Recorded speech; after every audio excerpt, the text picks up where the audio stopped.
Bonjour à tous, au programme de cette nouvelle revue de presse, un amendement au PLFSS 2017 propose d'exonérer de CSG davantage de retraités, les jeunes investissent peu dans les entreprises et la contribution à l'audiovisuel public augmentera d'1 € en 2017.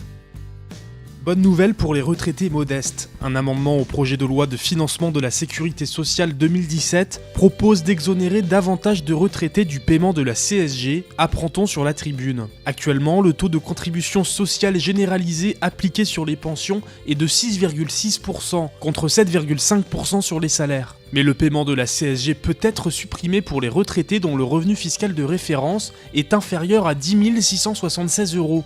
L'amendement propose de relever ce seuil de 5% à 11 210 €, peut-on lire sur le particulier. Si le projet de budget de la sécurité sociale est voté en l'état, quelques 480 000 foyers de retraités bénéficieront du taux zéro de CSG pour un gain annuel de l'ordre de 540 €. La nouvelle génération n'a apparemment pas le goût du risque. Selon une étude menée par Actionnariat et Opinionway, 77% des jeunes Français de 18 à 35 ans déclarent qu'ils pourraient envisager d'investir dans une entreprise. Pourtant, il ne serait que 8% à être passés à l'acte. C'est peu, et encore moins que la moyenne des Français qui s'élève à 14%, soulignent les Échos. Premier facteur de frilosité, la fiscalité, qu'un jeune sur deux juge trop instable et trop pénalisante. La détention directe d'actions et d'obligations est en effet la forme d'épargne la plus lourdement imposée, explique Le Figaro. Mais ce qui freine surtout les jeunes pour investir dans les entreprises, c'est leur méconnaissance de ce domaine. Sur 10, ils mettent une note moyenne de 5,3 seulement à leur compréhension du fonctionnement de l'entreprise.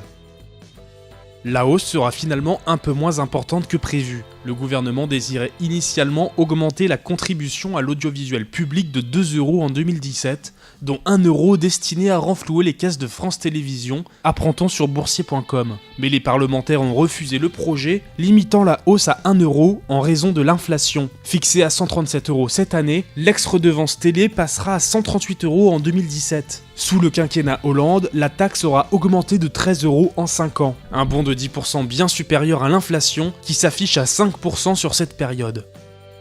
C'est tout pour cette nouvelle revue de presse, on se retrouve très vite pour un nouveau point sur l'actualité des finances.